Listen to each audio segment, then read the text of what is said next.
Hey everybody, welcome back to the Dropping In Surf Show. My name is Rob Case. I'm a surfing paddling technique coach. You can find out all about what I do at surfingpaddling.com. My co-host, Jim Segelnik, is a doctor of physical therapy, and he is recording from Green Bay, California. I'm recording from Belbarine Keys, California. Today is July 17th, 2020, and in this episode 11 we have a special guest, doctor of physical therapy Mark Kozuki, who has worked with John John Florence, Courtney Conlogue, and many other WSL CT surfers and QS surfers. He worked for the WSL, he worked for Hurley, and coincidentally he went to the same physical therapy school as Jim. So I hope you guys really enjoy this talk that we have with Mark and Jim. And if you have any questions, be sure to get a hold of us either through my website at surfingpaddling.com or Jim's website, saltypt.com. And we'll be happy to answer any questions or take any suggestions that you have for the next episodes. Thanks and enjoy. Where are you at? You got a little study that you... This is my office, Right on. my clinic. I expanded like I think a little over 2 years ago. So I went 1,000 square feet to 2. And the space that I took over next to my original space was an acupuncturist office. Yeah. So all like private rooms. So there's like 5 rooms. So I got like 5 additional rooms. And one I turned into a waiting area. So like we enter in through the new suite. And then we got like 3 new treatment rooms, but I created my own little space. Nice. The old, like just with the old space, like we have a main gym area, 2 private rooms for treatments, and then we have this kind of side closet room that was like 8 by 12, or sorry, remember, it was like narrow and long, but it was like closet / office / break room. Yeah.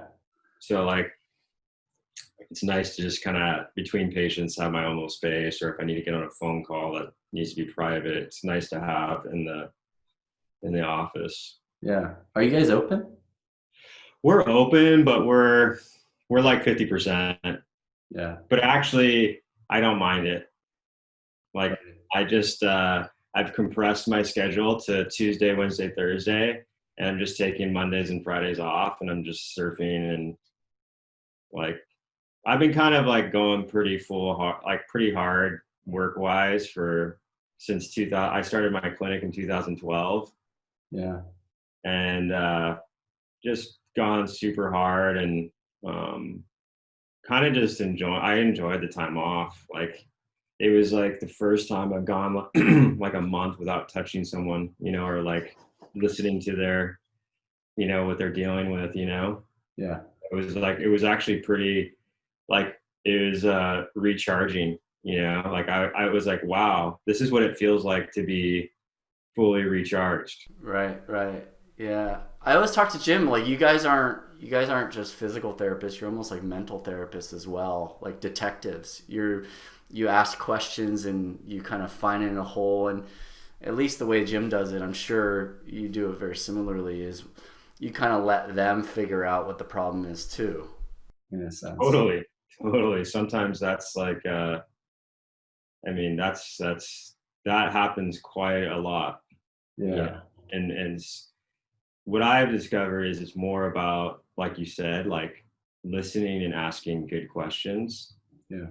And there's an old saying that a surgeon taught me a long time ago. It's something along the lines of listen to your patient and he will give you the diagnosis. Oh, I like that. You know what I mean? So Yeah. So I spend a lot of I spend a lot of time on the first visit to really, get a sense for the person and everything like that. Well, it's just probably it's super mentally taxing on you, and so it's good to have a break, I'm sure.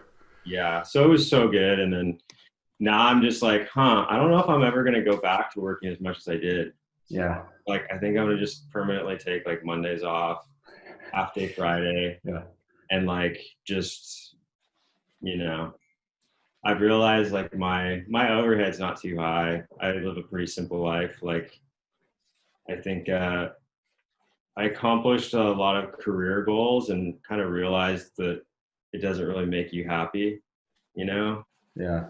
So just taking the foot off the gas. It's funny. Yeah, it's funny how like we've all kind of pivoted mentally with this break. Like this forced everybody to kind of reevaluate their current life and what they're doing. I actually was years ago, before I even went into my master's program, I listened to this guy on a book called Life by Design, and he actually laid out something that has stuck with me. He said, write down all of your key values, right? And then rank them. So write down all of your key values, the things that make you happiest in life, and then rank them from top to bottom. Number one being the thing that is most important to you deep down, that really makes you happy. And then go throughout your day and your week and write down your actual activities. And do they link up in that order? And inevitably, if you're unhappy, they're not. Mm-hmm. And that stuck with me. So 5 key values, and is it aligning with your activities? Yeah, with your actual life. Like, it's okay to be in balance every once in a while because you got to pay bills, sorts of thing. But if you look at your day, your week, your month, even your year, are your values lining up with what your life is actually actively doing? So for me, I was so career driven at the time, and I always had family as number one, and so I was missing my family. And so that was out of balance, and that caused a lot of unhappiness in me. Yeah, I mean, for me too, I think that's basically why I stopped doing the traveling with the tour and all that. Because I was just like, why am I giving my soul and effort to these people when who I really care about is back home? Yeah, You it's know? pretty wild. Yeah, so I was just like, I don't know if this is for me anymore. You know, like it was cool traveling the world and working and getting a lot of different experiences, but like I was just like, I don't think this is worth it anymore. Yeah. But it was good. It was a good run, and learned a lot, and experienced a lot of new places and different people. And Yeah, Jim had mentioned that you were trying to pivot away from that. Is that kind of the sole reason, that you just wanted a little bit more time at home? And it just was, yeah, I just felt like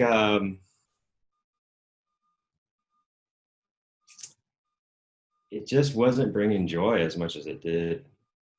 Yeah. You know, like I think, you know, and if I was to, you know, I kind of like was reflecting on it these past couple of weeks. I think it was a little more ego driven. You know, like I have more value because I work with the top guys.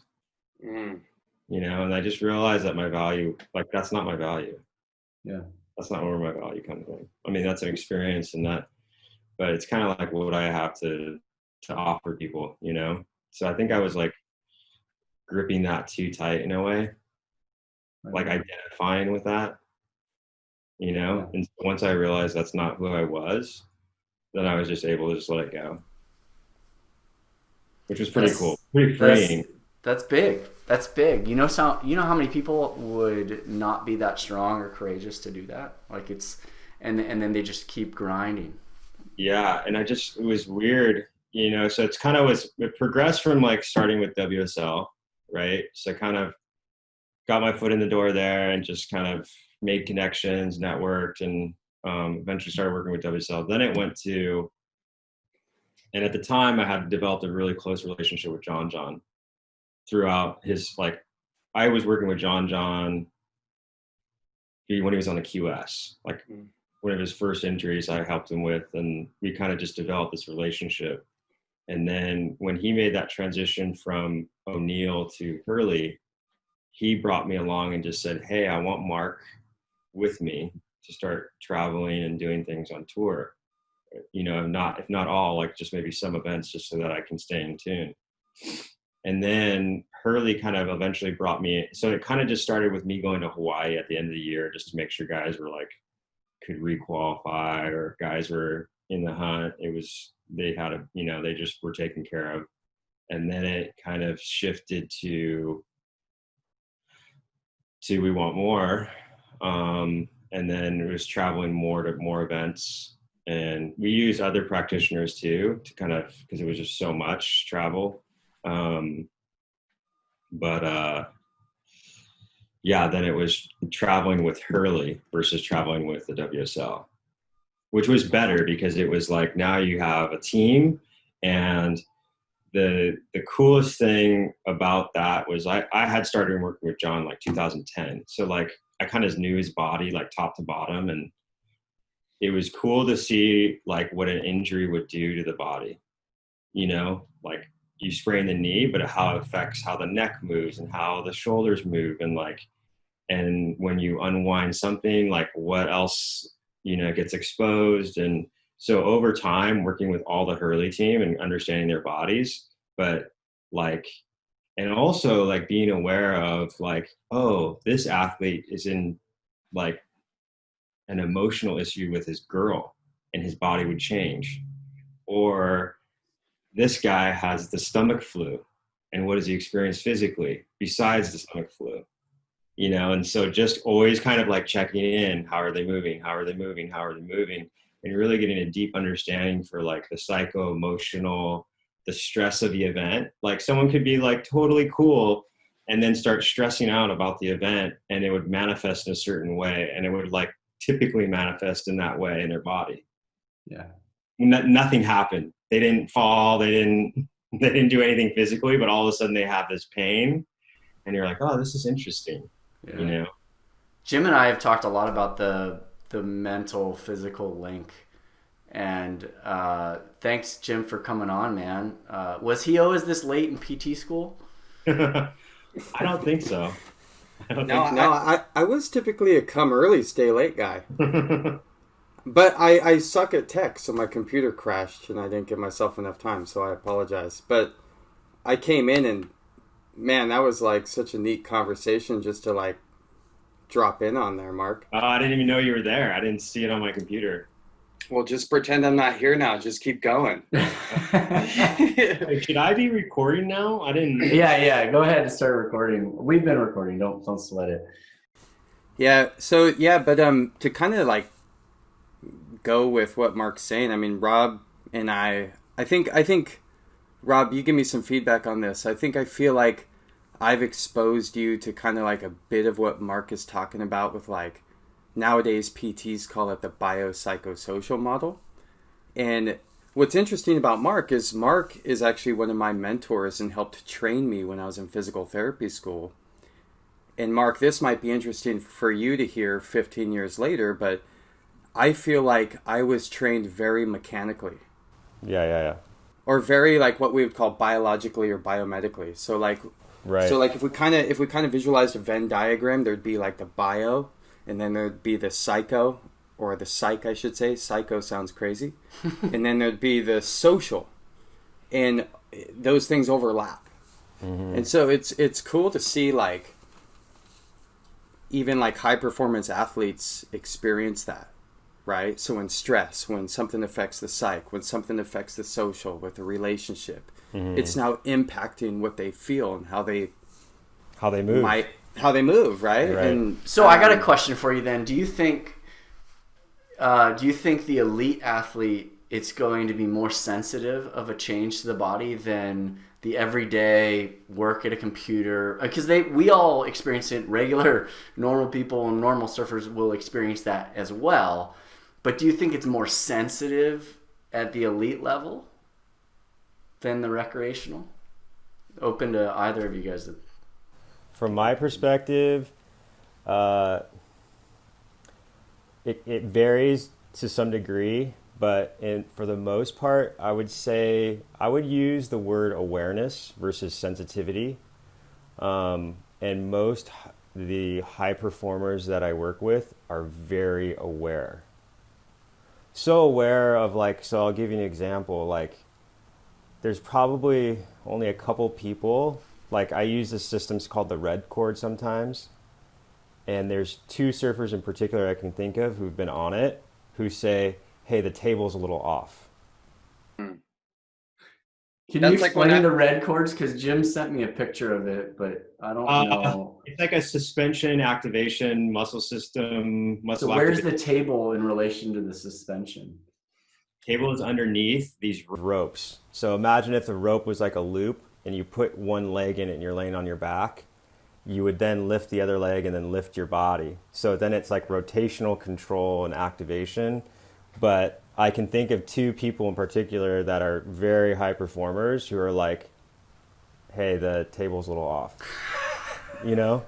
Was it? And I'm like, what? Was it off? Yeah, it was. It was? No way. Yeah. That's amazing. Yeah.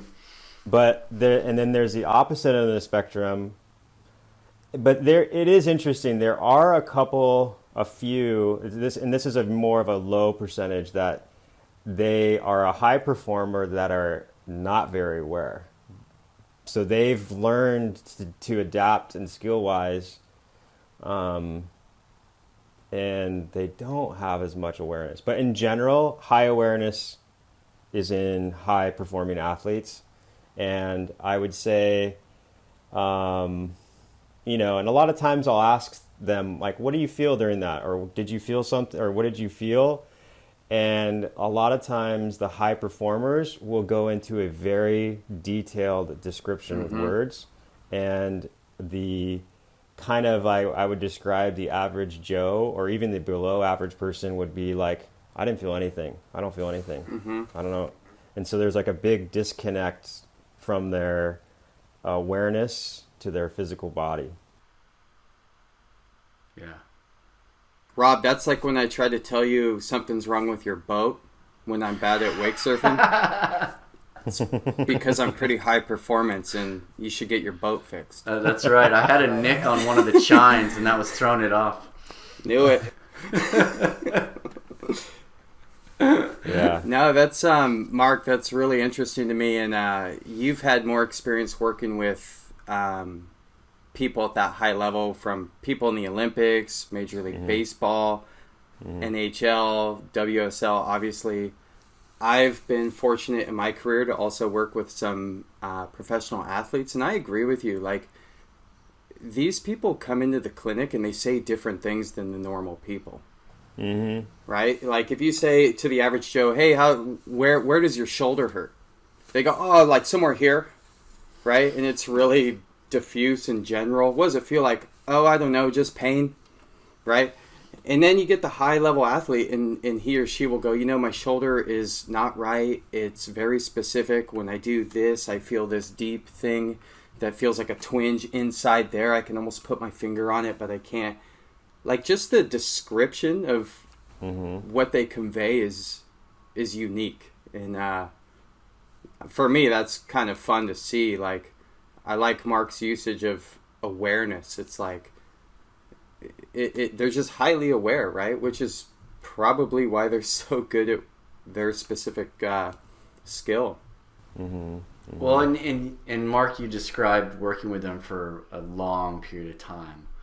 It's almost like the long period case study. So you really get to know their before and their after and throughout and changes.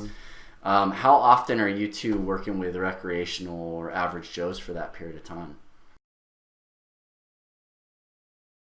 Yeah, for me, you mean average Joe surfer or average Joe client even? So there's some people that I see that understand the principle of having someone really know your body, and I have a pretty solid core of people who come in regularly, even though they don't have a complaint. They just know they feel and move better and perform better.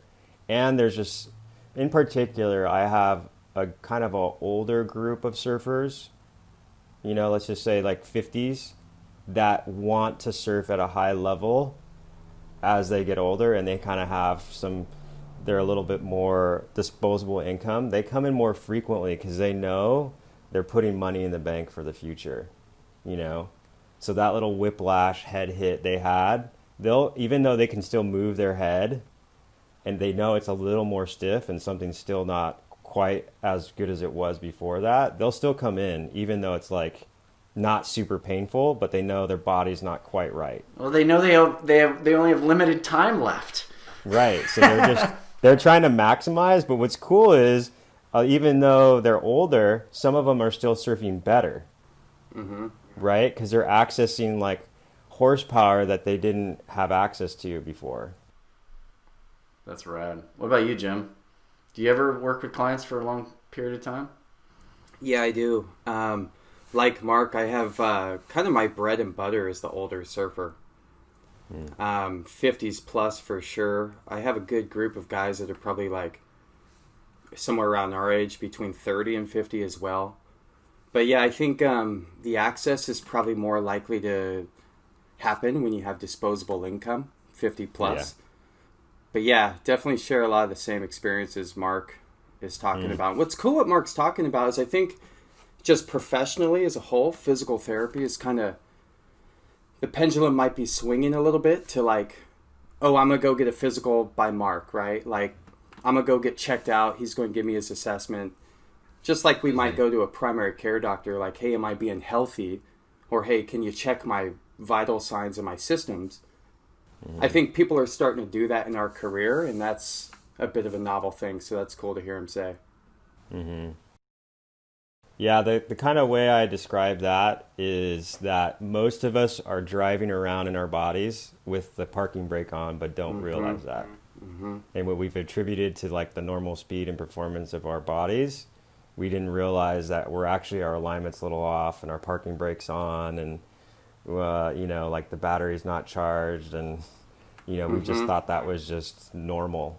But there's a lot of things that you can do to improve the whole system, But it also takes a person who has the awareness that like, hey, this isn't just going to click on. Like, it's like you got to put the time in, put some repetitions in. And, I tell some of my patients and clients like, hey, these exercises, they're going to do something fairly quickly, but it's when you get like 3,000 repetitions of this exercise, you're going to see something real drastic changes, like your body will literally be moving completely different. Yeah, I see that with paddling as well. A lot of surfers want that quick fix, and you can give them tips and stuff, but really long-term learning where all the motor movements are coming from your cerebellum and they're all subconscious. It takes a while to drive new neural pathways in the brain, and it's through repetition. It's the age-old perfect practice makes perfect. And for the stuff you do, it's even more so because right from being kids all the way up through their whole life, versus for me, they might have started paddling when they were 10 or 20 or 30. And so the neural pathways aren't as deep for me, but for you guys, it's like second nature. Movement is second nature. And so you're like, hey, yeah, you got to put in some time. There's no magic pill anymore. Right. Yeah, like, hey, this isn't going to be immediate, but if you do your work, like, you're going to see some really big changes. And good things take time, right? And like, Mark, I don't know about you, but like when I'm in the clinic treating the average Joe, it's like, sometimes that's a tough concept because patients walk in with an expectation of what they're going to get, and I might fulfill a little bit, but what I do with that like distance of expectation is like the key, right? So if I explain to people like, look, if you're going to make good change to your body, this is like something you have to want, and it's something you have to be motivated with and commit to, right? Which might explain why this is a common story. Hey, I went to that physical therapist and I didn't get better. Okay, well, what did you make of the experience? Oh, he gave me a sheet of exercises. I did them for a couple of weeks and stopped. And it's like, I don't think the exercises were bad. I don't think your physical therapist was bad. But unfortunately, there was no connection between your expectations and what you could physiologically achieve. So kind of going back to that biopsychosocial model, sometimes I feel like it's my job to make the expectations realistic on that psych portion of the Venn diagram. And so that's something that like Mark and I chatted a little bit about. Like, that's something that I've kind of got out of PT school that came from within, really, like realizing where I was making a mistake as a clinician, not building a bridge and connecting with people. And I mean, the athletes I think Mark works with, it's like they didn't just become good surfers quickly, right? They all grew up surfing from a really young age and putting in time, and obviously they had some natural talent there too. But yeah, I think there's a lot to that, like managing our expectations with what we can achieve concept. Yeah, well, Mark, you were saying like when people first come in, you're just getting to know them. Is that where you're setting expectations for them too, and kind of feeling out, yeah, these guys are going to be long term, really dedicated, versus I don't even let that get into my mind. Like I just try to be like now I just get really present and listen to what they say. And I let them kind of.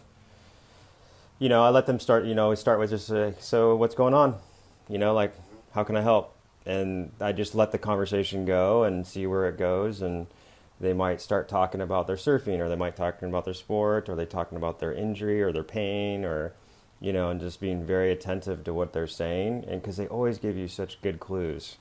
And then you just kind of like, you just keep asking certain questions. And a lot of times, like I was saying, you ask the right questions, the patient will tell you the diagnosis, Mm-hmm. And, mm-hmm.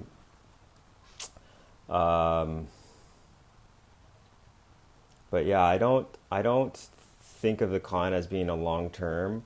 I just sometimes I become more aware that like I feel like there's certain patient clients that really click into what I do, like really or click into it. Like I was giving you an example, and I feel like the people that are more aware really click in because they can feel these fine-tuned things that I'm doing with them, so as I start to do my hands-on things and I feel very subtle changes occurring, and I'll ask them, did you feel anything during that? And sometimes they'll go into some elaborate description, and then sometimes they'll go, I didn't feel anything. And I'm like, oh, okay.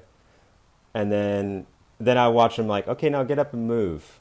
And they're like, does that feel any different to you? Like, he's like, no, it's the same. And I'm like, oh, okay. So they're not, I'm already getting a sense of their awareness.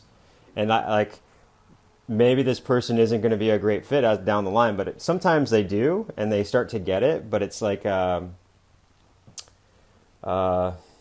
way I see it too is like a lot of high performers have really good energy flow through their body, like higher than normal. And some people have, I'd say, like an average flow, and some people have below average, especially people that have like more disease, like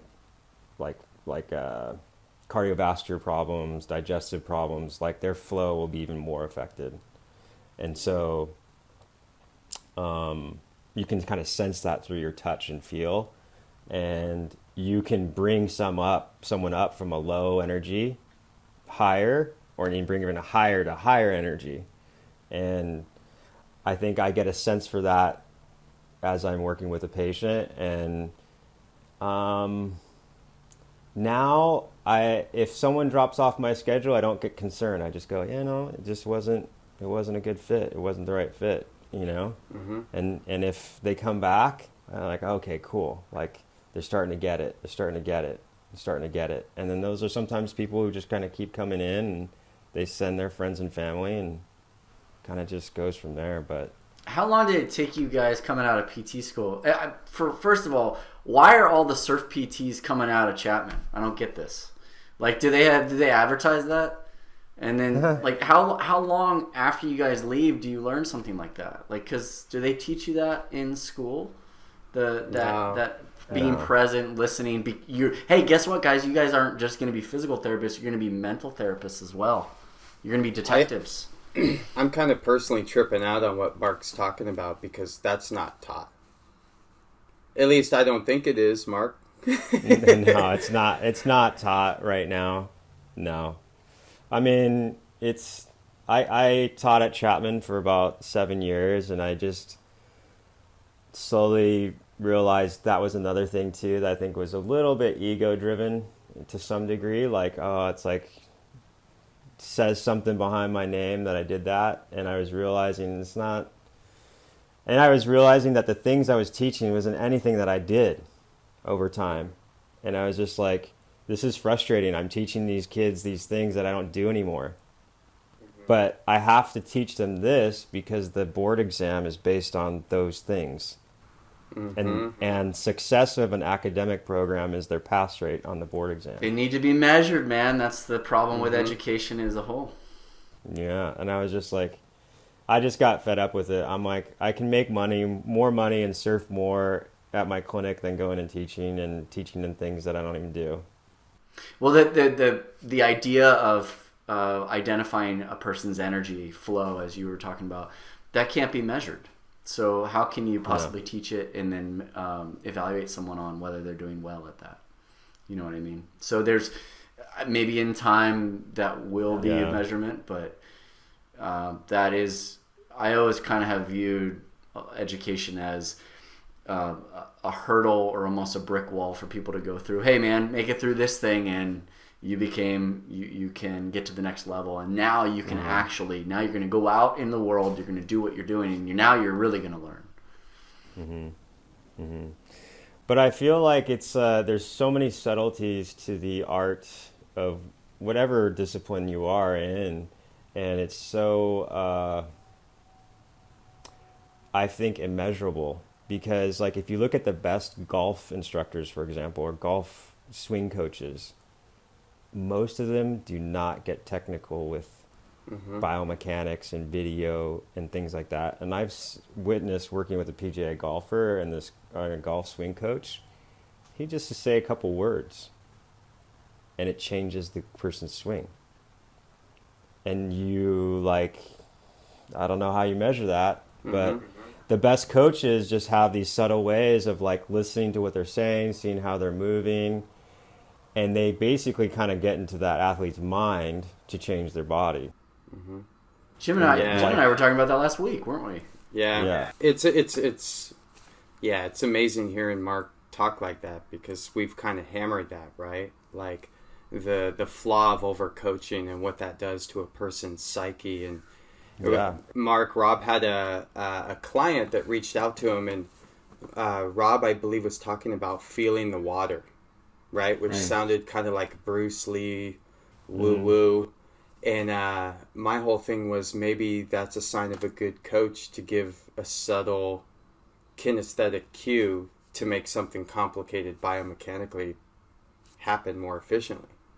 Totally. Right? And I think, if I had to kind of like paraphrase what Mark might be saying in more layman terms, I mean, Mark's been practicing a super long time, and he's picking up on patterns through, whether he calls it energy or whatever words he uses, but he knows intuitively how to get people motivated, and that can inspire people to do things to lead to positive change. If we had to kind of tie in, so going back to 15 plus years ago when I was in PT school, I was very mechanically trained, right? And some of that might be what Mark's alluding to with things that he doesn't like practice in the clinic. So much so that I'll give you an example. Like, okay, so like the knee bends, right? And so like this moves like this, so I'm going to push like that, so when they bend, it does more of that, right? And it's like, okay, that's how we thought about the whole body, right? And then you get out and you practice for like, a few years, and you realize that falls short on so many levels. And when people do have more emotional things or psychological things going on, you might be ill prepared to handle those things unless you're okay getting comfortable with uncertainty yourself. That's the biggest thing, Mark, that I think that that's the biggest thing that I think I've changed in my practice since coming out of Chapman, was like, I used to have I still have an ego, I guess we all do to some extent, but my ego was really big, and I try to give people answers, right? Like, I'm the expert, I'm going to tell you what to do because I went to school for X amount of years and spent so much on my education, and I know what's happening because I'm mechanically trained. And then when that falls short, that leads to cognitive dissonance. And And I think early in my career, I would look to the patient as a scapegoat. I'd go, oh, they didn't get better because they didn't do what I said. They didn't go do their exercises, right? But I never really knew if they were having a tough time with their girlfriend or whatever because I didn't ask. Right. Because I was never trained to make those connections. Right. You know, but I think if you're open to it, and I think some of that is just evolution and being mature and like being willing to change your mindset. Like, there's a lot to that. Like, being comfortable with uncertainty for me is something that probably runs through my head every single day, right? Like, this patient or client is scared. They're fearful that they might not be able to surf at a high level ever again, or they might not just be able to do something simple like walk normally again. And they want an answer. And sometimes I think the sign of a good practitioner is being uncomfortable saying you don't know, but yet still inspiring confidence to that person that they're going to get better. Because what we do, in my opinion, is we tell people we know what's going on, then we fail, and then when we fail, then we're left with, I can't help you anymore. You know, and I've had that latter experience.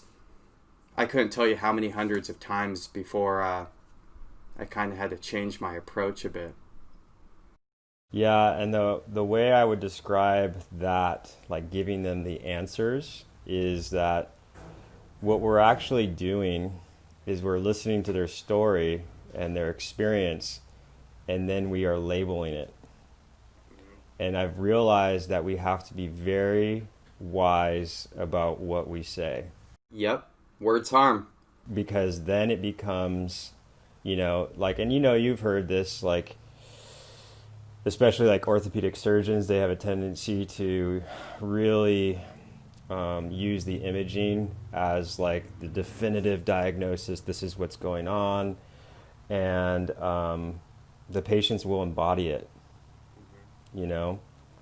And so we have to just be very aware that, you know, I become more aware that it's kind of like I was really, for a period of time, I was very focused on like learning different techniques. I got like certified in this and I got certified in that, and I like really, you know, honed my joint manipulation skills and all these things. Is like, what do I need to do? Like, I'm going to have all these tools available, you know. And then I had this like very wise osteopath from England just tell me at a course, there were two of them. This is the best course I've ever gone to in my life. There were two osteopaths from England who came. Who are they? Is it Gibbons and Tahan? No. Oh, okay. They're from England. Gibbons and Tahan I've seen 3 times too. Okay. They're from Australia. Gibbons and Tahan were taught by Laurie Hartman. Or actually, one of them was taught by Laurie Hartman at the British School of Osteopathy. Oh, okay. Laurie Hartman is like the OG Godfather guy. Ah, okay. But very, very humble and not searching for accolades. And the other one was a guy named Gordon Service. 100 years of experience combined. Wow. It was like crazy. And Laurie was very detailed with his technique, but Gordon provided a lot of insight into the psychology of things and spoke about timing of words, the volume of your words, the tone of your words, like, you know, like just so much detail in that. And I was just like blown away. And he kind of like opened me up to this whole building rapport and listening. So that being said, I started to shift from technique to more listening and rapport to now I can make huge changes. Like, I'm going, what do they need to hear? What do they need to hear? And I even had a patient tell me, like, I was like, this guy's coming back again. I'm like, he must have felt something again. And he's like, and I just said, hey, it might click or pop a little bit, but it's okay. It's not doing any damage. Like, you're going to be fine. Like, even if it's there, it continues. It's probably just going to go away as you move more, but it's not harming you. And he just said, that's what I needed to hear. I'm like, oh, sweet. And then he never came back. That's epic. The funniest thing about the first time I met Jim, we had been emailing back and forth and messaging. So I went into his clinic. He was working at Presidio at the time. And he's like, yeah, man, let me give you a tour of this place. And he showed me all the different things. And he's like, yeah, we use this technique and that technique. And he's like, you want me to do it on you? And I was like, no, man, I'm cool. I just wanted to get to know you, bro. Like, and I was like, what's the deal with all these PTs and all these techniques? Is there always a new technique coming along? Like you referenced red bands. What's going to be the next thing? And kind of what makes you want to do that technique? What's your kind of proof of concept? Well, what's funny is that like I'm going away from all of it. Me too. Nice. Yeah. Just a like bed and a person. Yeah, I mean, well, to me now I'm moving away from red cord as a treatment thing, and I'm now transitioning people for some training on it, because you can do some really high level unstable work where your hands, let's say you're in a push-up position, but your hands are on ropes and your feet are on ropes, so you're completely unstable, and then the hand part maybe have a pulley where it's totally unstable in this direction, so they have to like stabilize this way as they're moving their legs. And it's like, from my perspective, it's like way better than Pilates or yoga, and if you want to have something that's going to improve some performance, this is like a quick way to do it. But in general, I'm getting away from a lot of just technique. Yeah, me too. But to answer your question, Rob, there's always a next thing. Like, and again, early in my career, I was kind of like what Mark's describing. I was like, okay, I got to get out of school and get this certification, and then after that, I'll try for that certification. But, and looking back on it, I feel like it was pretty ego-driven, and I was more concerned with bettering myself to impress patients, which might be some of what you picked up on the clinic when I was showing you my toys. But yeah, I mean, there's so much stuff out there, like kinesio tape, cupping, scraping with, there are so many tools with trademarked names, right?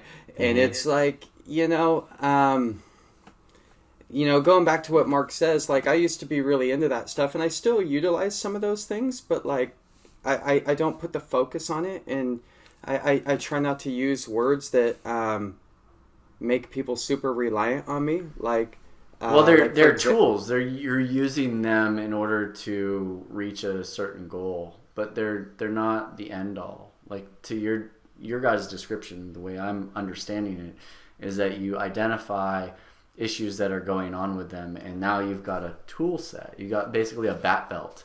And you're like, well, I'm going to use my smoke bomb, I'm going to use my grappling hook, but I'm not going to use them all at the same time or have them rely upon one thing. Yeah, and I think the skill is who you choose to use them on. So like if I have, for example, someone with chronic low back pain that has low self-efficacy, depression, anxiety, I'm probably not going to use a fancy tool on them. Just on the off chance they feel better after it, then they're going to be completely reliant on me, which is going to play into the loop of not being efficacious, which is only going to make them worse in the long run, So I tend to think like that these days. But going back to what Mark says, there's been some novel research done in the last 2 years that predicts outcomes of therapy. And therapeutic alliance, which is the relationship a client has with their provider, is the biggest predictor of outcomes with things that fail. So like things like, I hate the word or the term, but it's non-specific chronic low back pain, which kind of implies no one knows anything about it. When injuries turn chronic, therapeutic alliance drives outcomes, not technique, right? Technique might be a tool to build therapeutic alliance, but I would argue if a tool builds dependency versus volitional, I want to keep going to see that person, then it's negative. So I think that's what you don't get taught.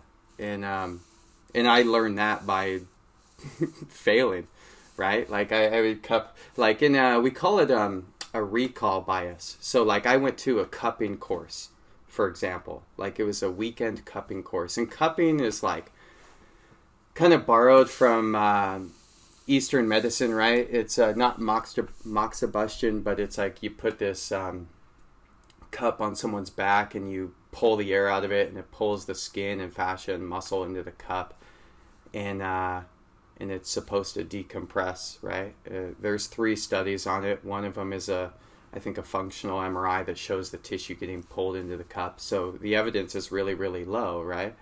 But yet, the next few weeks in the clinic, guess what every patient got?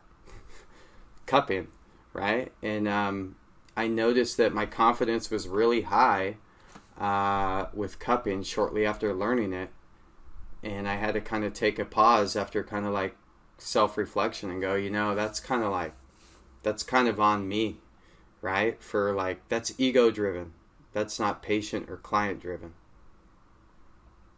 So that's kind of my pet peeve with tools is there will always be another tool. And I think those tools are fine for what they are, to provide value at select times with patients. But it's up to people like I think Mark and myself to figure out what patients would benefit in the long run and who wouldn't. Yeah, I'd say the other thing that I'm doing now that's even different from this COVID time, much more awareness at just inspiring trust in their own healing.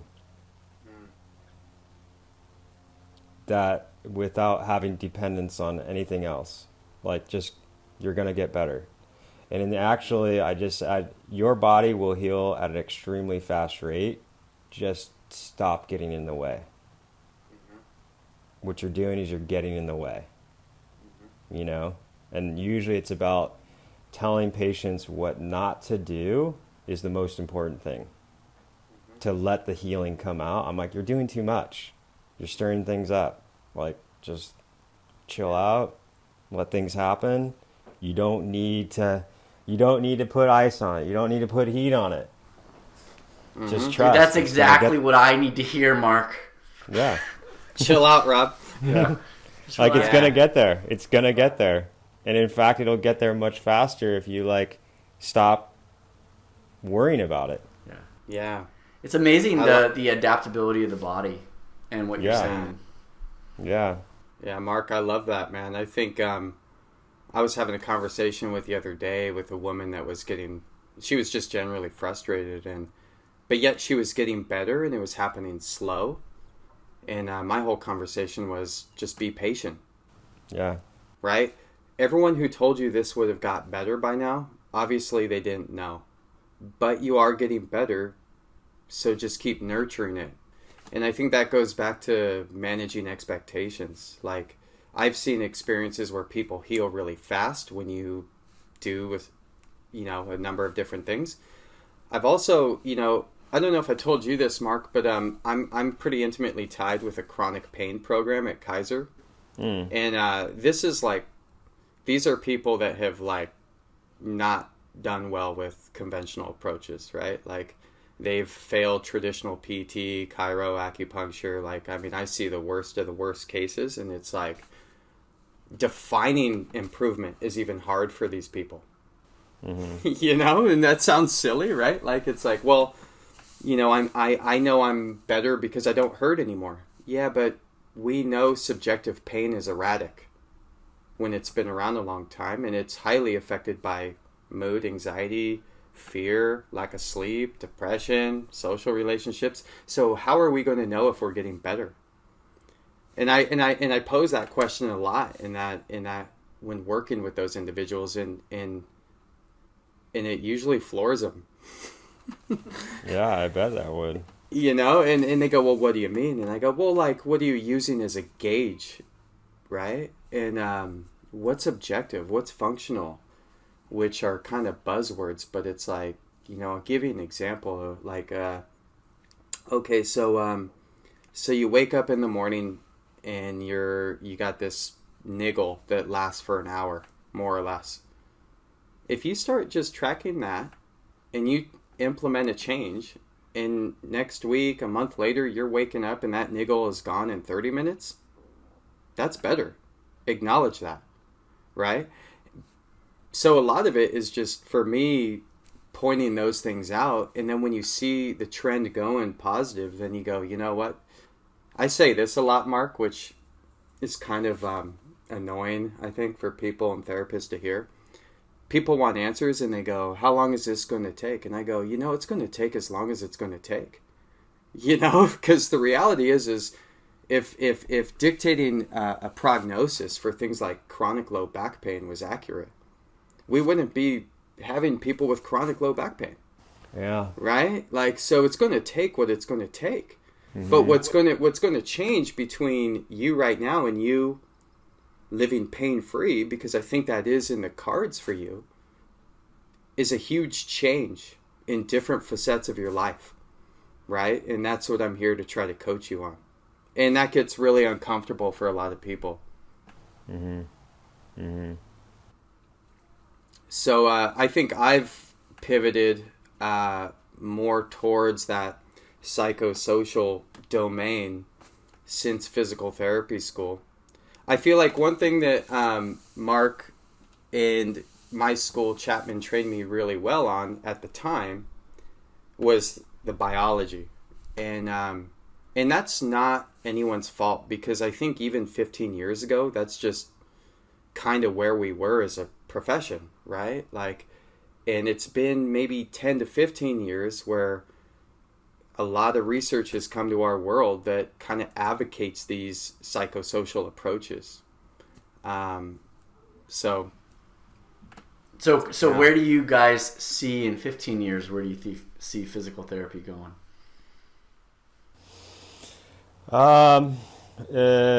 For me, I don't see the profession really changing too much. I think it's just because it's in that academic, dogmatic,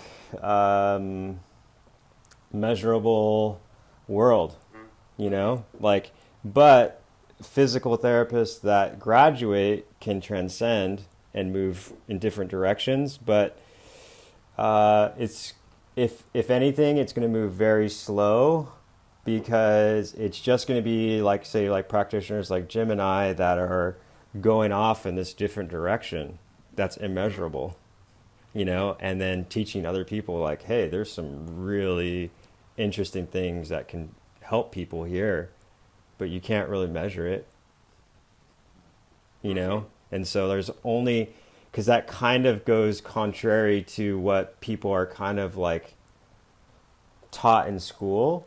So there's only so many people that are actually willing to depart from that and are open to this different dimension to a degree, because they're taught evidence-based science.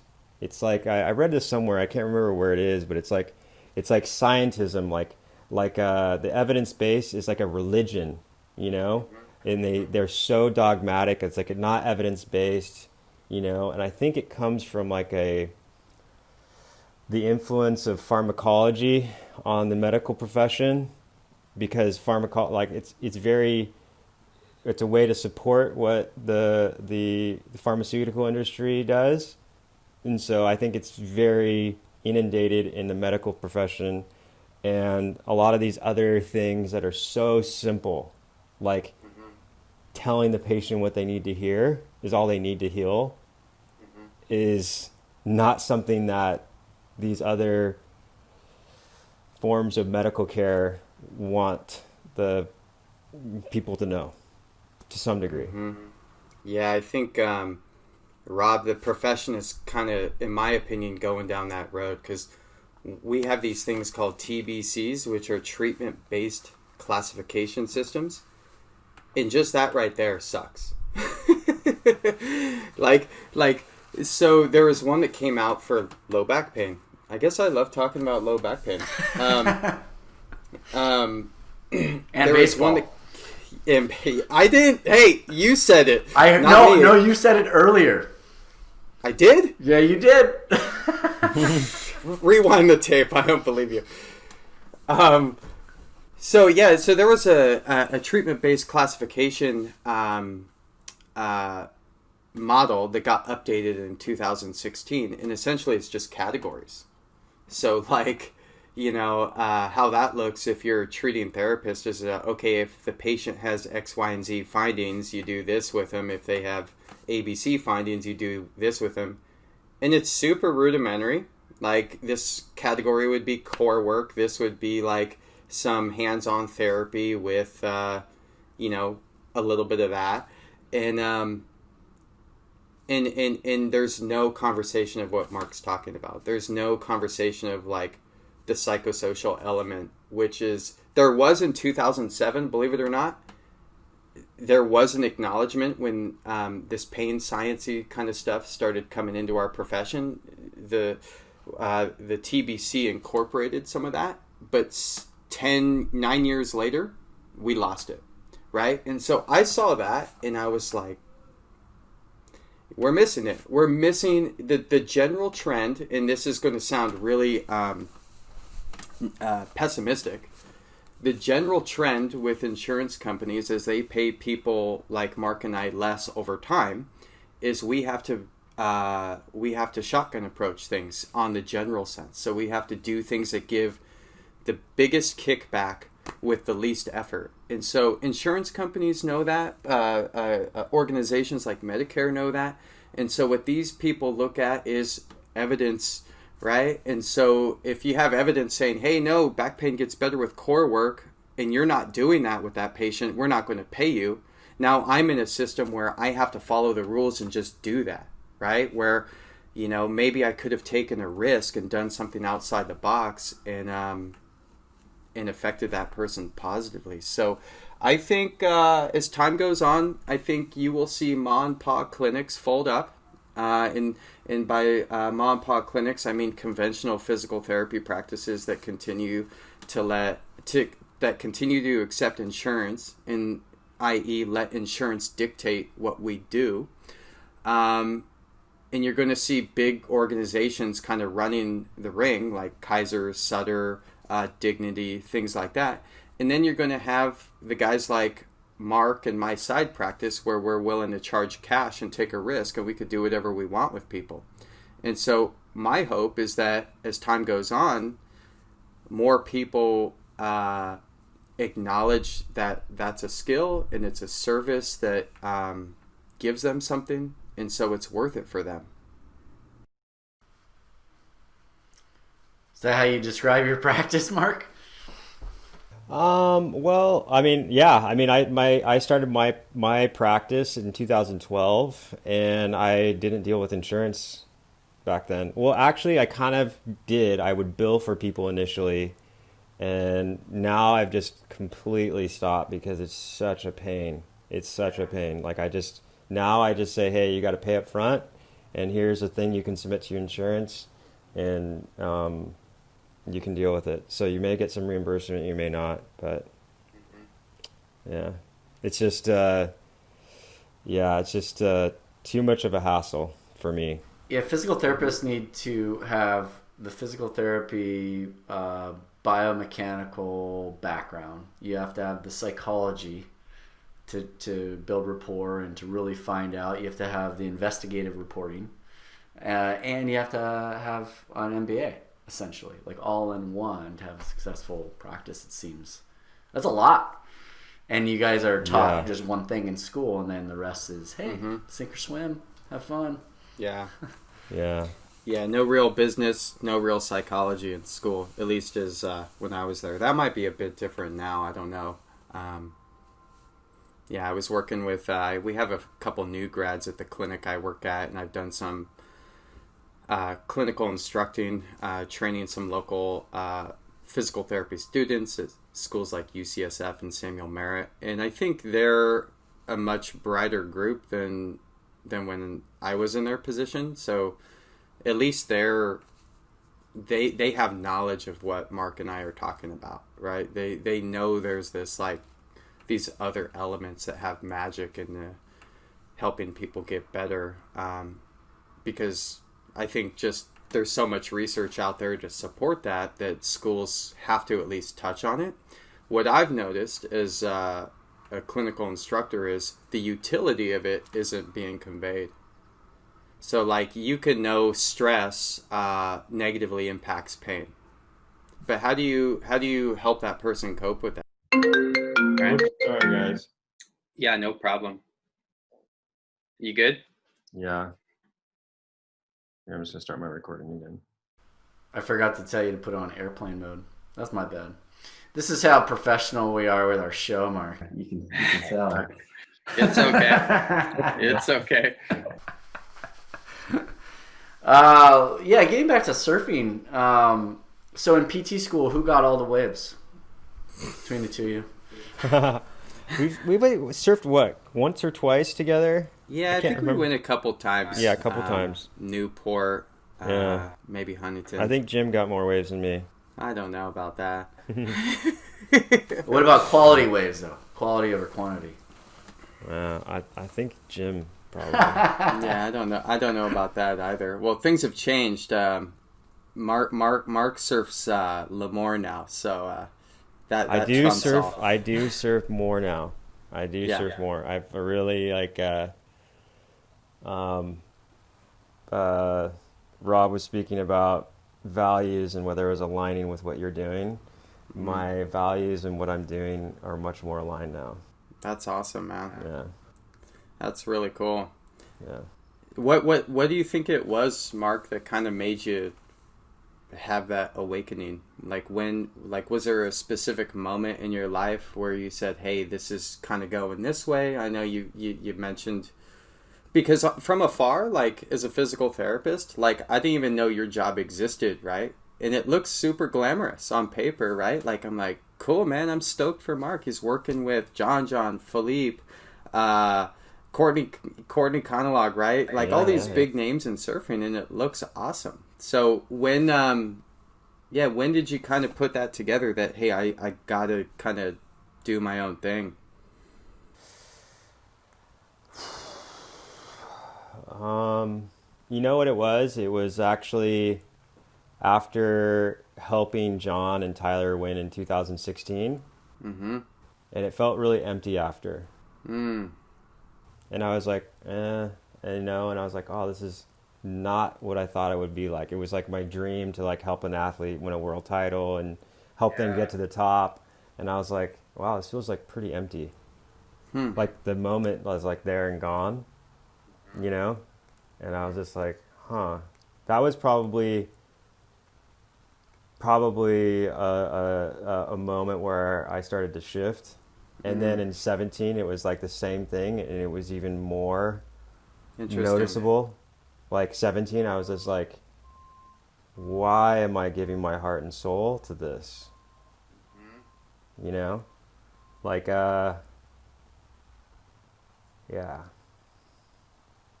No, that's heavy, man. No, thanks for sharing that. It was just pretty wild. And then I was just like, it was just starting to wear on me. And like I said, it was weird because I was going to Hawaii so much and it was cool. But then at the same time, I'd be there, but then not be happy. Yeah. You know what I mean? I'd be like, it's interesting. I'm like, all my friends are back home. And I had some friends in Hawaii, but it was like, it felt like, I have some good friends there. Don't get me wrong. But it just felt like, my core wasn't there, you know? And I just started to shift, and I'm like, gosh, this isn't bringing me joy. Like this isn't, like, I should be, like, I thought I'm happy, but I'm not. And then I just, and then I even, like, over time, just some things was the relationship. I continued to work with John, and just things were shifting in that relationship. And I just said, like if I kind of need these things, and if it's like not there, then I'm just gonna go home, like, and work from home, and like, I don't need this. Like, it's not.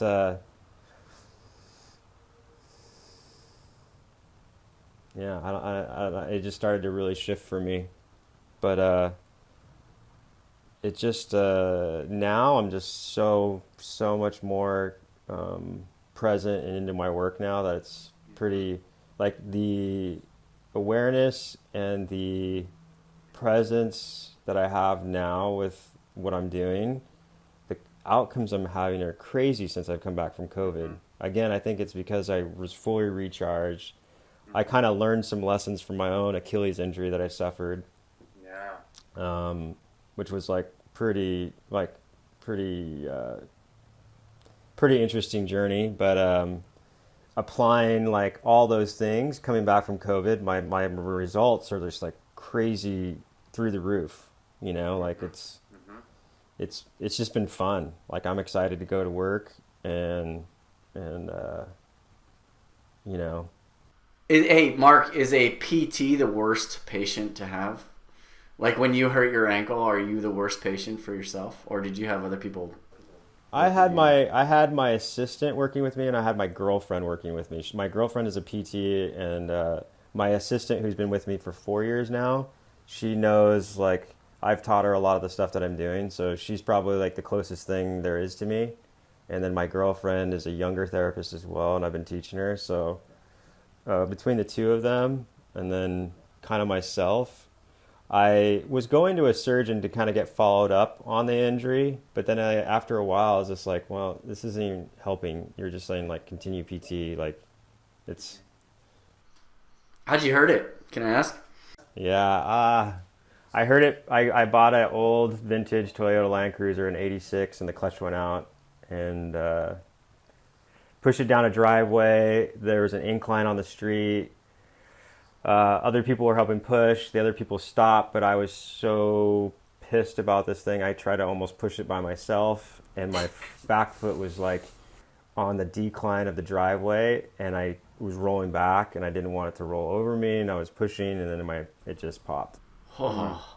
Yeah, so a different mechanism than most. Like typically like a 40-year-old, late 30s is like a stop-start with tennis or with like basketball.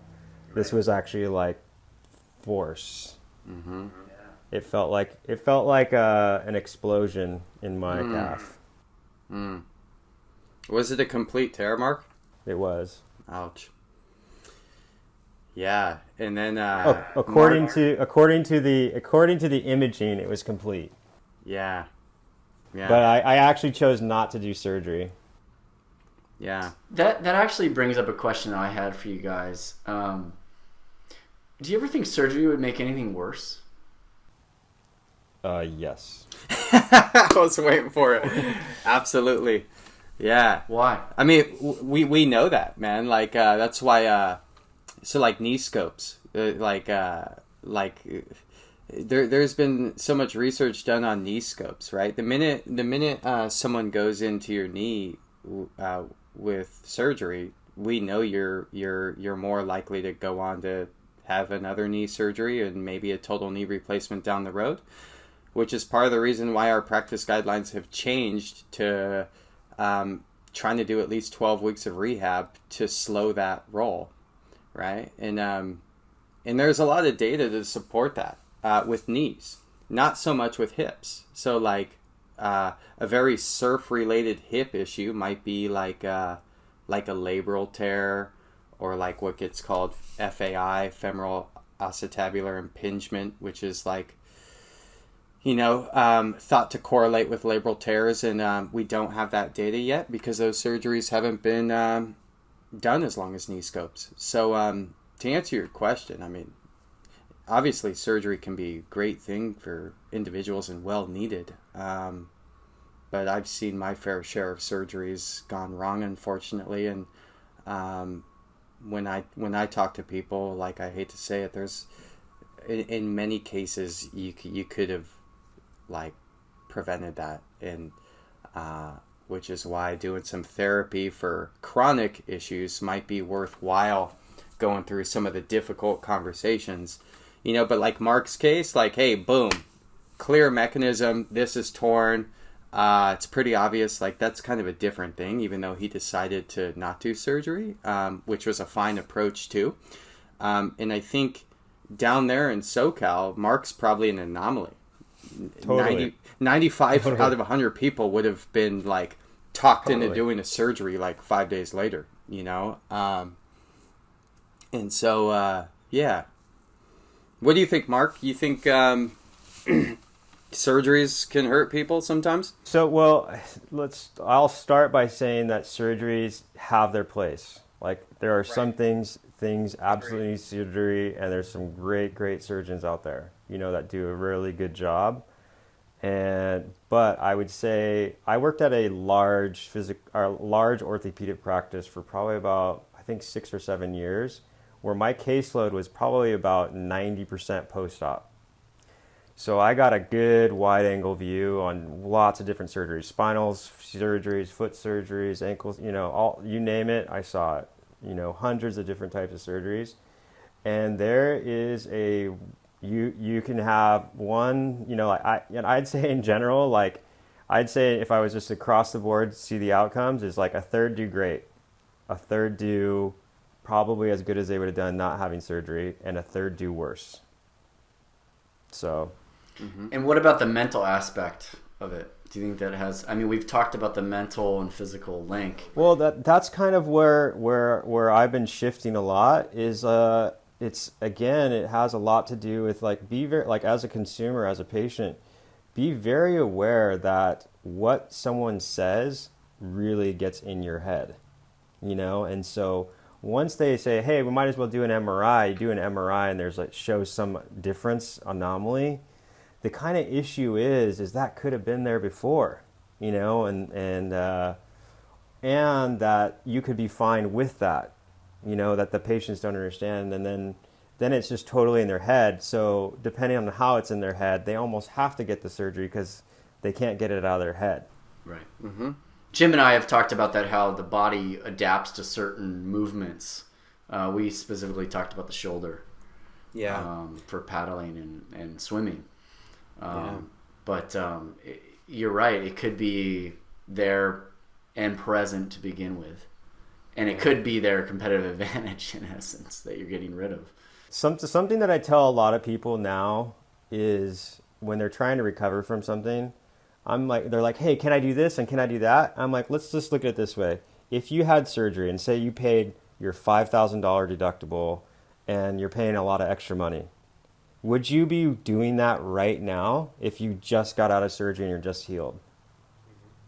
And they're like, no way. Then what's the rush right now? Give your body time to heal. Don't rush into it. What my observation was working all these post-ops is surgery works a lot of times because now the patient's willing to slow down because I had surgery. I'd say for the most part, if there wasn't something traumatic that happened, you don't need surgery. I agree. Yeah. And even if there was something that traumatic happened, a lot of cases, I kind of just my gut feeling was I don't need surgery because I just was learning a lot of things about the mind and healing, and I'm like, I don't need it. I have this feeling I just don't need it, And I just kind of follow that instinct, and it hasn't been an easy road, but I've learned a lot. Yeah. Yeah, which probably makes you a better provider. I think that's also why coming back from COVID I'm better, because I learned a lot of things from my own injury during that time too. Yeah, I can relate to that. I've had all sorts of things, but one of the worst things that I've had was a hip issue that may or may not have been FAI / a labral tear / tendinopathy, and it took years, man. And like maybe many of us, there's a part of my identity that's a surfer and prides himself on being able to surf somewhat competently. And when you have an injury that messes with that, it really starts to wreak havoc on your well-being mentally, and going through the ups and downs for years of this physical biological pain combined with the psychology behind it. I'm not as good as I should be. Now I'm depressed over this. I found myself having sessions where I was supposed to be having fun and I'd leave pissed off because my hip hurt, and I'm like, what's the point of that? So I've developed a lot of empathy for people struggling that haven't been given black and white answers that like Mark said, part of that journey is trying to learn something about yourself and trying to come out better the other end, because a lot of things will heal if you just nurture them and give them the time. But yeah, it gives you perspective, and it's neat to hear Mark talk like that, how it might affect his practice with clients. But I often think, like, if a physical therapist hasn't been injured like that, and they get frustrated for whatever reason working with patients that like take a long time to get better, they probably need to get injured to walk a mile in those shoes. You know what I mean? Like, totally. And like, that just sounds really rude to say, but it's just so truthful. Like you need to like have an injury that takes away something that gives you meaning in life and go through the emotions and psychology to kind of like really begin to, or to empathize better with people on what they might be going through.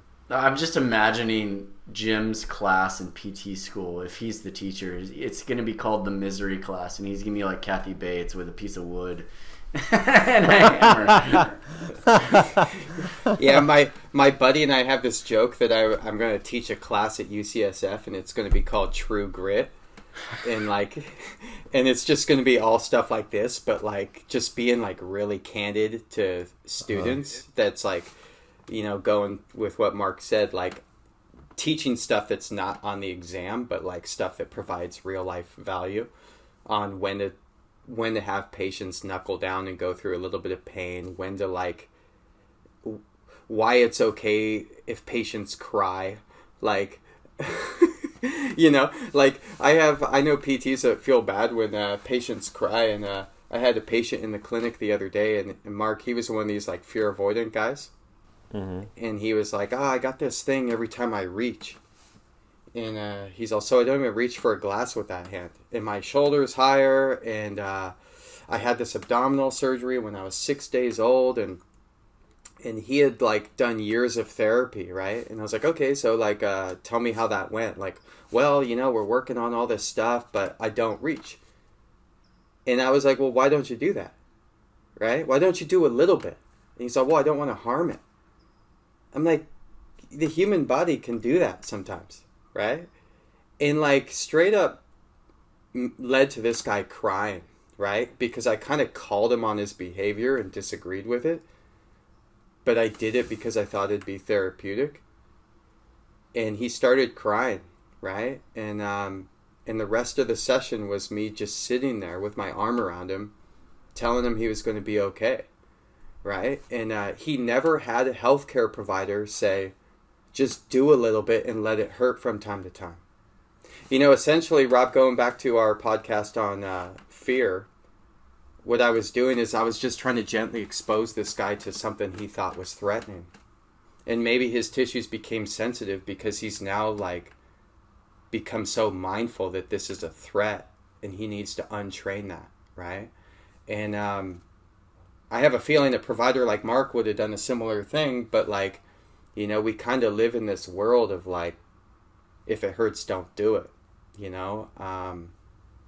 So kind of an interesting experience there. Yeah, it just speaks to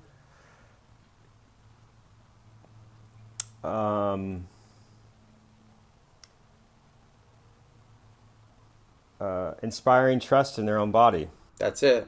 You know what I mean? Yep. That's all it is. So you're just like, hey, you might feel a little something, but it's gonna be okay. That's it. Yeah, it's not wrong. It's not wrong. Yeah. It's going to be okay. And that's all they sometimes need to hear. Yeah, and I'm totally guilty of this, Mark, like especially fresh out of school for the first few years, 5 years or more. Going back to words we use, I mean, sometimes we introduce harm by what we say, right? Like if I say, hey, this is deranged and torn, I've now planted that seed of fear into that individual that they're going to live with. Like, how many patients have you had that had an MRI 10 years ago with a disc bulge or herniation, and then they come to you and they're like, oh, I got this herniation in my back. Well, when was your MRI? 10 years ago. You're like, are you kidding? Like, that healed a long time ago, man. Yeah. like it doesn't explain why you're in pain right now. You might be Yeah. in pain because you took that information and quit bending ever again. And now it hurts to bend. So that's kind of a different like area of focus. But yeah, it's like, yeah, I think, again, like I think your own injuries can teach you that, right? And I mean, I think for me, realizing that I was not succeeding in doing my best to help people with my training was a huge blow to my ego. And I think what Mark has probably done really well is kind of like looked at like acknowledging what you don't know and then going and learning something about it, right? Like no one wants to know that everything they learned might be wrong, right? And I'm not saying that's what my education was, but like there's definitely things have come up where you're like, wow, I really thought I had this nailed, but I don't. So Well, that's an interesting way of putting it. Looking back in time, Jim, you mentioned some internship that you had gotten or something around that. Can you share that? Oh man, yeah, no. Well, Mark was a physical therapist when I was in school, and there was a couple students gunning for this internship from one of our instructors that owned a clinic down there in Orange County, and I was the student that got the internship, and I got it because I believe I was one of the top students in the class and did well in the interview, and the instructor liked me, or the owner of the clinic liked me, and so he brought me on. And it's not dissimilar to Mark's story. Like, I won, right? Like I was the student that got chosen, and so in my mind I was like, oh man, I made it as a student because this guy's allowing me to learn from him in his clinic, right? And then long story short, had a really bad experience for a handful of different reasons, and I ended up failing the internship. And that was a huge blow. A huge blow to my ego, my self-esteem. I went into a really dark place, not dissimilar to Mark injuring his Achilles, right? And although like maybe the harm wasn't physical, it definitely was emotional and psychological.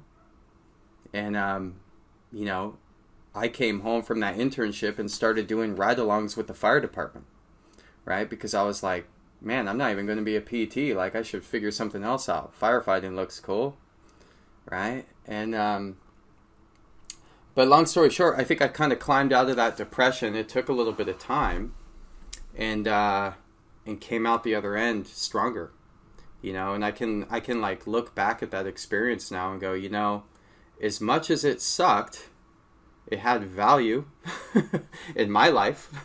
It had value to help me help people. I got into the world of teaching physical therapy through clinical instructing, so training PTs in a clinic from local PT schools here, and then I was teaching part-time at a skills course to licensed PTs, a very specific philosophy of therapy.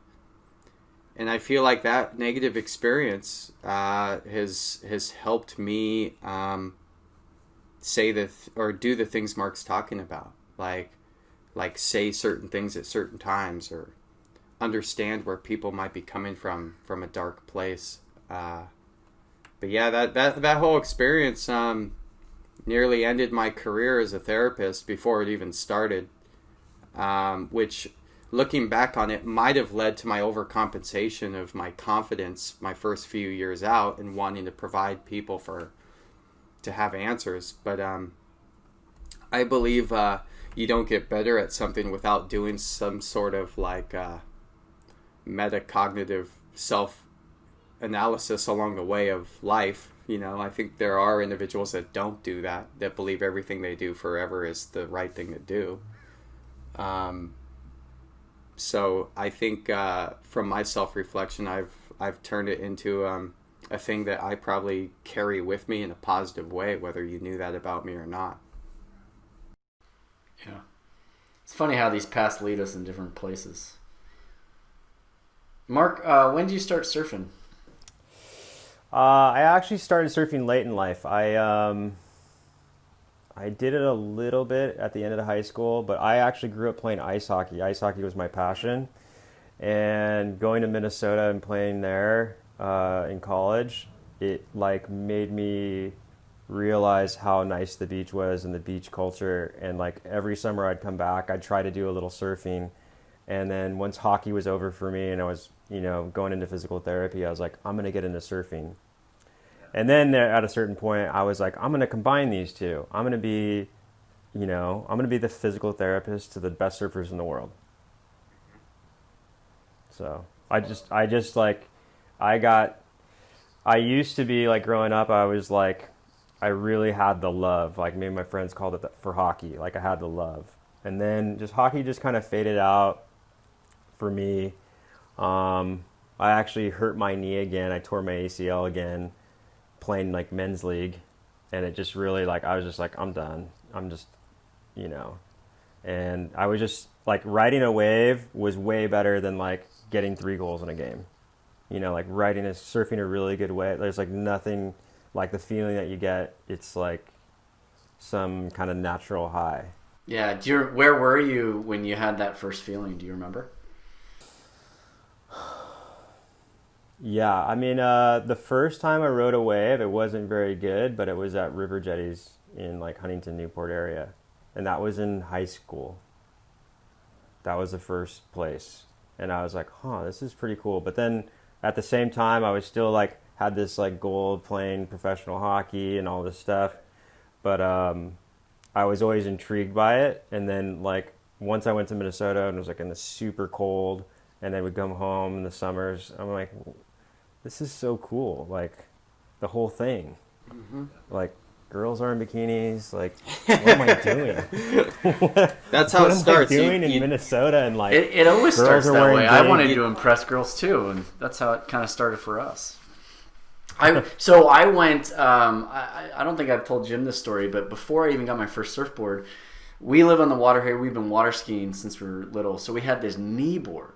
This green bullfrog knee board. And so I was like, oh man, that's like a surfboard, because we always tried to stand on it in the lagoons behind the boat.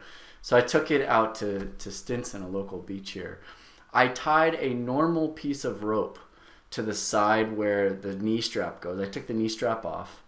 A normal piece of rope, probably about 8 to 9 feet long, and I tied the other end of that normal piece of rope around my ankle. That was my leash. And it doesn't have fins. So I took off on this first wave. I thought it was 8 feet. It probably was 2 feet. And I couldn't turn the thing because I had no fins. And I had never experienced that before. I just went straight out in front. And then it crashed behind me. Board went one way. I went the other. I'm surprised that my foot is still attached at that point. Wow. But it's just so funny. Those first experiences are driven by maybe other things, and then you get locked into surfing because of that feeling that you were talking about how just overall peaceful it could be. It could be therapeutic for some people. It could be adventurous for other people. It could be a combination of everything. Jim, a quick story from your childhood. You got any? Related to surfing? Surfing. Yeah, I think, well, I kind of like physical therapy almost stopped right after I began, I started getting more into seeing a common theme here, Jim. Yeah, I thought last podcast was going to be my last podcast. Now here I am. No, I think I started wave riding on bodyboards when I was 7, and then took to the stand-up surfing when I was 11 and 12, somewhere in that zone. But then when I was 16, I saw a great white shark surfing Stinson Beach. And the year before, a kid got attacked there by a great white shark, and he was on a bodyboard. And, I knew that kid. He was on our water polo team. Oh, no way. He was a few years younger than me. Oh, wow. Yeah, so he got attacked at Stinson Beach, and it was August. And then flash forward 1 year, it's now August, and I was going to go out to Stinson Beach because my grandfather lived there, and my mom was like driving, and I was like, I remember vividly, I wasn't even going to bring my surfboard, and it had been like like I told myself, like, don't go surf in August because of what happened to this kid. And that's when people started going like, oh, sharks come around in the summer. And so I had this fear that I wasn't going to go surf. And then I said, you know what, I'll screw that. Like, that's highly unlikely, right? And so I brought my board and ended up surfing Stinson Beach that day. It was like, I think late in August. And I remember catching a wave and being on the inside, and now I'm like waist deep in water. And I went to get my board and like jump back over a wave to paddle out, and saw a dorsal fin trailing right where I had been sitting. And then there were kids on bodyboards that were now screaming because like they saw this thing coming towards them. And so I kind of hustled over towards them, and I was like, come on, come in, come in. And the whole thing was just emotional, right? And so the shark didn't hurt anyone, but what it did do was it drew a huge attention because it just went back and forth for like a half hour in like a 50-yard zone. And the lifeguard came, and like a big crowd came around the beach. And I mean, we're talking a dorsal fin that was like 3 feet out of the water, a perfect isosceles triangle that just like did this for like 30 minutes. And it was like one of those like confirmation bias type things. I was like, see, Mom, I knew it. I knew there were going to be sharks here. This is why I didn't want to surf in August. And then I took another like almost, I want to say, year off surfing. And so that was like, I think junior to senior year, I put my head down and committed to baseball. I was playing year-round baseball. Thought I was going to try to play in college and just try to ignore like the fact that I enjoyed riding waves, but like the fear was now superseding my joy. And then somewhere along the line in my senior year, I overcame that fear. But like that was a very impressionable moment in my like surfing experience of like, okay, am I going to keep doing this because of my enjoyment, or am I going to stop based on fear? You know, because a lot of surfers I know have never seen a shark. And I got to see this shark very vividly. And it was like looking face to face with your worst fear, you know? So I think that day sticks out in my mind more than any other day in my like surfing experience as a kid. But just like my other story of failing an internship, it's like a lot of things. Like when you go to the dark side and then you come out of it, you get a better perspective of how good things are, you know, like because you've been there, you know. So when you've really been fearful, like you can in a way that gives you a sense of well-being when you're not fearful, right? Well, thanks, Jim, for that. Mark, you want to come up and surf with us soon? Yeah, I mean, we'll go to Stinson Beach, Mark. Go to Stinson, Mark. Yeah, I'm not gonna go all the way up there, but I'm gonna go to Big Sur area today just to like camp and cruise around. Yeah, just to kind of get away. That's awesome, man. Yeah, I got a different Land Cruiser, and I'm gonna do some like camping in it and stuff. So, how many days are you gonna be up here? I think I'm gonna come back I'm leaving after this, and then coming back on Monday. Cool. Have you been there before, Mark? I haven't. I've had 2 friends that have gone recently. One's from Santa Cruz and kind of like told me some spots to go, and another guy from Newport who was just up there. All right. Well, I was going to say we could talk offline. I could give you some... Okay. Well, yeah, I'd like to hear some recommendations too, because it just seems like such a cool area. I'm really excited about it. Big Sur is one of my favorite places on the whole coast. Absolutely. Hey, Mark, thanks so much for taking time, man. I really appreciate it. Yeah, man. It was super fun Rob and talking Jim, to you. thanks for having me. It was like a very stimulating conversation, and it was great. Thanks for having me. If people want to work with you, what's the best way of getting a hold of you? Probably looking at my website. It's PT Elite Performance. So PT as in physical therapy, eliteperformance.com. Okay. And cool. then the number and emails on there and all that. Mm-hmm. Right on. And Mark's in Costa Mesa. Yeah, That's Costa right. Mesa, Orange County, California. Not LA, Orange County. Not LA, Orange County. I learned that when I was living in San Diego. You don't ever call Orange County LA. Oh. Yeah. But hey, thanks so much. I had a blast, and hopefully we can do it again sometime. Yeah, I'd like to learn more about your paddling and your instruction and everything. Absolutely. We'll have you come up. I'll come up to that way and explore sometime. Yeah, sounds good. Marin's a killer place. If you like Big Sur, you're gonna love Marin. Okay, cool, man. Thanks, guys. All right, bro. Yeah, Thank Mark. you. Thanks so much, Mark. Okay, thank you, guys. All right, cheers, Take mate. care. Okay, bye. Bye. Later on. Well, there you guys have it. Thank you guys so much for listening. That was a long interview. Hopefully you got something of value out of it. Like I said before, if you guys have any questions, you guys can follow up with Mark Kozuki at pteliteperformance.com or with me at surfingpaddling.com or with Jim at saltypt.com. And until we speak again, we'll see you in the water.